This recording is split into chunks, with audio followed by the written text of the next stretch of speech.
Fishery পাহাড় গাঁজা খাওয়া কইছে তোর বাহাতে আমি বিচার দিব, তোর বাহাতে বিচার দিব কারণে এ লেগে মারছি, বাসদা বাড়ি মারছি। মুসা হাজির ফিশারি পাহাড় ফিশারি পাহাড় পড়ছে, পানির মধ্যে পড়ছে, পরে মানুষ তুলছে। পানি মারছে কে বলছে ইয়ে আরিফ, আরিফে বাড়ছে।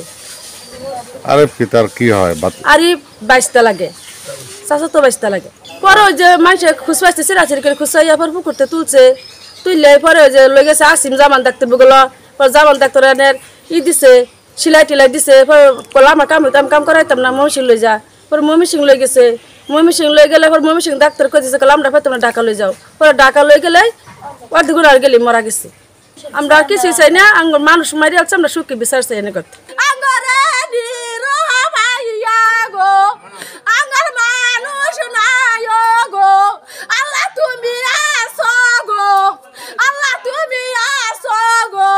কবির হোসেন নামে একজন ব্যক্তি অন্য একটা ফিশারিতে কাজ করতেছিল শ্রমিক হিসেবে।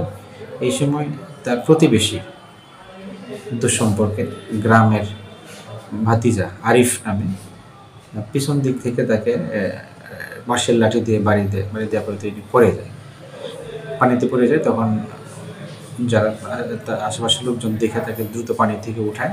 প্রথমে আসিমি জামান ডাক্তারের সাহেবের কাছে নিয়ে যায়, পরবর্তীতে এখান থেকে ময়মনসিংহ মেডিকেল হাসপাতালে, তারপর রাত্রি ঢাকা মেডিকেলের উদ্দেশ্যে রওনা করে।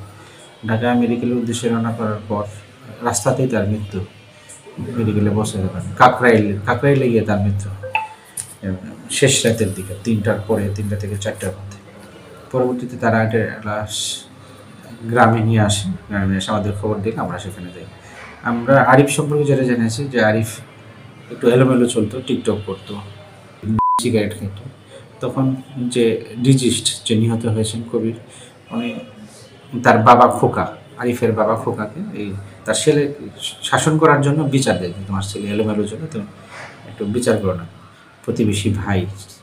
তখন এই খবরটা আবার ওর ছেলে শুনে ফেলার পরে মূলত এই আক্রোশ, এই ঘটনাকে কেন্দ্র করে এই হত্যাকাণ্ড ঘটনা হয়েছে। আমরা ঘটনাস্থলে গিয়েছি, লাশ ওখান থেকে নিয়ে এসে ময়মনসিংহ মেডিকেলে পাঠিয়েছি।